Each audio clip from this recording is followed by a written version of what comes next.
one story dominating everything this morning, Ciara. The story across all the front pages of the papers today, and that is the truly shocking murder of Aisling Murphy. And you would have heard on the news as well, breaking news overnight, the man who had been arrested after the murder of Aisling was released without charge from Tullamore Garda station, and Gardaí stressing that he has been eliminated as a suspect by Garda investigators.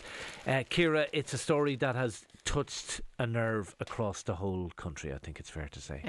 Absolutely it has, Shane, and to be honest, I have been inundated with messages from women. I know Newstalk Breakfast and The Station and Lunchtime Live have been inundated with messages from women who are afraid, women who have previously been assaulted, women who have been victims of domestic violence, women who have had near misses out there. And to me, there is a reason. The reason that this has been this collective outpouring of upset and distress and grief is because so many women all too readily identify with this incident. And, you know, you and I talked about this on Newstalk Breakfast about 4 months ago when we highlighted the Women After Dark, where we said 90% of women are afraid on the streets in Ireland after dark here.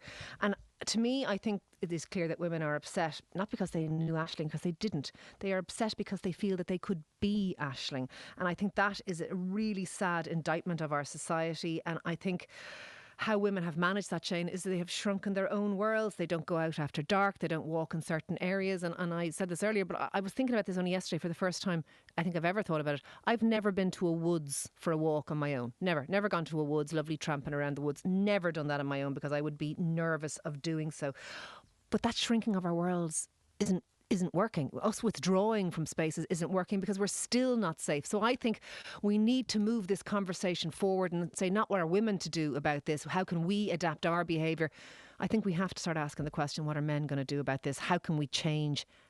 Not all men, and I know that, but those men who do this, how can we change their behaviour? Yeah, look, I think there's a lot of different emotions at play here. Look, I think people are devastated for the Murphy family, and the idea a young woman with her whole life ahead of her having her life so cruelly taken away. I think people are devastated for that reason, and I think you're right. I think particularly women are also angry and afraid, and can identify with that feeling of being worried about going out at certain times, as you say, having to self-regulate their behaviour. We obviously don't know the circumstances surrounding this particular murder, but what we do know, as you said, Ciara, is lots of women feel worried, feel alarmed, feel afraid going out at certain times, and that is a conversation we need to have, and that's something we need to address as a nation, as a country.